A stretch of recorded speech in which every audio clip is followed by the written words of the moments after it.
রমাদানে দান করব, ইফতার শেয়ার করব। কাউকে ইফতারি করালে সারাদিন রোজা রেখে তার যে সওয়াব, আপনি ইফতার করানোর কারণে আপনার আমলনামায় ওই সওয়াব আল্লাহ ঢুকাই দিবেন। পড়েন সুবহানাল্লাহ। সাহাবারা বললেন, নবী আমরা গরিব মানুষ, ইফতারি খাওয়ানোর পয়সা নেই।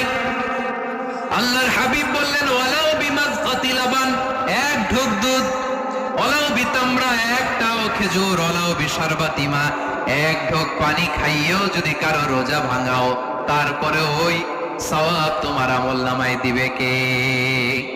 এই রমাদানে আমাদের কি করণীয়, কি বর্জনীয়? সংক্ষেপে 7টা করণীয় 7 মিনিটে, 7টা বর্জনীয় 7 মিনিটে বলে আমরা বিদায় নিব ইনশাআল্লাহ। বলেন, কেউ ওঠা বসা করব না ইনশাআল্লাহ। বলেন মাশাআল্লাহ, অনেক শান্ত। জি, আমার দিকে তাকান।